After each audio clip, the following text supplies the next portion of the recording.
அனைவருக்கும் வணக்கம்.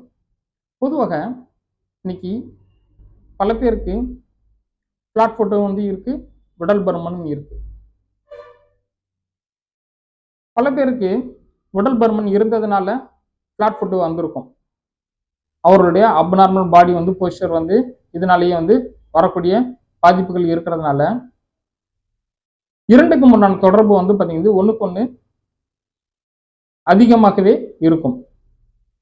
அப்போ இவர்களுக்கு உடல் பருமனும் சரி, இந்த ஃப்ளாட் ஃபுட்டும் வந்து இருந்துச்சு அப்படின்னீங்கன்னா இவர்களுக்கு குதிகால் வலி வரக்கூடிய வாய்ப்புகள் மிக மிக அதிகமாக இருக்கும். மோஸ்ட் ஆஃப் த டைம் இந்த உடல் பருமன் அதிகமாக இருப்பவர்களுக்கு ஃப்ளாட் ஃபுட் வரக்கூடிய வாய்ப்புகள் ரொம்ப ரொம்ப அதிகம்.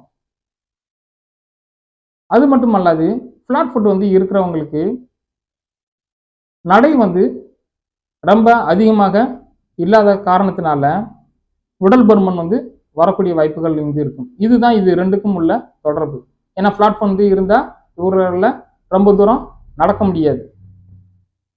பாதத்திலேயோ இல்லாட்டி முழங்காலையோ உடனே வந்து வலி ஏற்படக்கூடிய வாய்ப்புகள் மிக மிக அதிகம். ஏன்னா நம்ம பாடியில் வந்து அந்த வெயிட் டிரான்ஸ்ஃபர்னு சொல்லக்கூடிய அந்த லைன் ஆஃப் கிராவிட்டி வந்து ரொம்பவே பெரிய சேஞ்சஸ் வந்து இருக்கும். இதனால இவர்களுக்கு வந்து பார்த்தீங்கன்னா வந்து இரண்டும் இன்டர் ரிலேட்டடாக தான் வந்து இருக்கும்.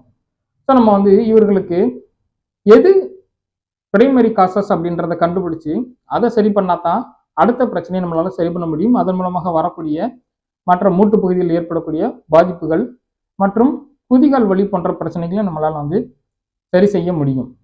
தேங்க்யூ ஃபார் வாட்சிங் வீடியோ. Thank you very much.